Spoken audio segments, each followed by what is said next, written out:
రాజకీయాల్లో కూడా బాలయ్య తిరుగులేదు అనుకోవచ్చా? నిస్వార్థంగా ఎటువంటి స్వార్థం లేకుండా ఇప్పుడు మన నియోజకవర్గం అభివృద్ధి కోసం ఎప్పుడు మేము పాటుపడేది కాబట్టి తప్పకుండా నా దృష్టితో ముఖ్యంగా నా హిందూపురాన్ని అభివృద్ధి చేయడం మీదే పార్టీకి ఎప్పుడు ఎటువంటి సేవలో ఉన్నా అవసరం ఉన్నా నేను వాళ్ళకి అందుబాటులో ఉంటాను. ఒక ఈ హిందూపురాన్ని కాదు, ఆ రకంగా నా సేవలు పార్టీ బలపరచడానికి తెలియదు ఆ విషయంలో ఎక్కడ అవసరమైతే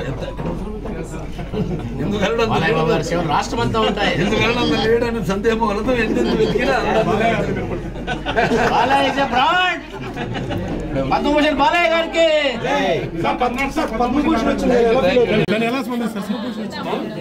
ఇప్పుడు సినిమాలకి ఇచ్చారు మనకి ఫైన్ ఆర్ట్స్, సో దానికి సంబంధించి నటుడిగా ఇచ్చారు. సరే నటుడిగా నాకు ఇంకా సంతృప్తి నేను చెందలేదు, ఇంకా ఎంతో ఉంది. నేను అన్నాను చాలామంది ఏదో పక్కదారి పట్టినప్పుడు ఏదో కనుమరుగు అవుతున్నప్పుడు అప్పుడు ఏదో కొంచెం ట్రాక్ మార్చడం క్యారెక్టర్ ఆర్టిస్టులుగా కానీ అలా ఇలా లేదు. ఇది నేను 4వ హిట్ నా ప్రేక్షక దేవుళ్ళు నా అభిమానులు అయితే నాకు ఇవ్వడం ఇంకా నాలో కసిని పెంచింది.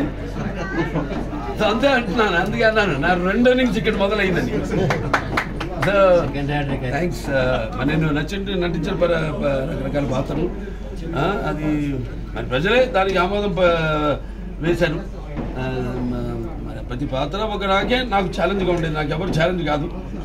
నా పాత్రే నాకు ప్రతి పాత్ర ఛాలెంజ్. నాకు ఆ ఛాలెంజ్లో నాకు నేనే అందుకే అంటాను, ఏంటి వీటికి అంతా తెలుసా అనుకుంటారు కొంతమంది నన్ను చూసి. నాకంటే తెలుసుకునేంత గొప్ప విద్య ఇంక వేరేది లేదని నేను అంటాను. అంటే నా గురించి నేనే తెలుసుకుంటున్నాను. ఎప్పుడు మనిషి ఒక దాంతో ఒక స్థాయితో తృప్తి పడటం కాదు, ఆ పైన ఇంకా ఇస్తున్నారు అవకాశం. దాన్ని ఇంకా ఎలా మనల్ని మనం పదును పెట్టుకోవాలి అన్న ఒక తపన ఉండాలి.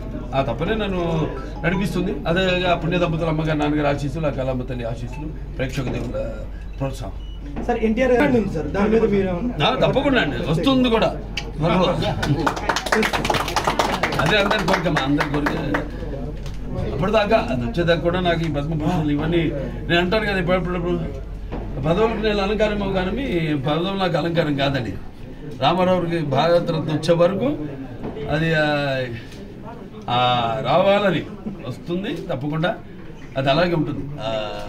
ఆఖరి ఆ పాత్రే నాకు ప్రతి పాత్ర ఛాలెంజ్. నాకు ఆ ఛాలెంజ్లో నాకు నేనే అందుకే అంటాను, ఏంటి వీటికి అంతా తెలుసా అనుకుంటారు కొంతమంది నన్ను చూసి. నాకంటే తెలుసుకునేంత గొప్ప విద్య ఇంక వేరేది లేదని నేను అంటాను. అంటే నా గురించి నేనే తెలుసుకుంటున్నాను. ఎప్పుడు మనిషి ఒక దాంతో ఒక స్థాయితో తృప్తి పడటం కాదు, ఆ పైన ఇంకా ఇస్తున్నారు అవకాశం. దాన్ని ఇంకా ఎలా మనల్ని మనం పదును పెట్టుకోవాలి అన్న ఒక తపన ఉండాలి.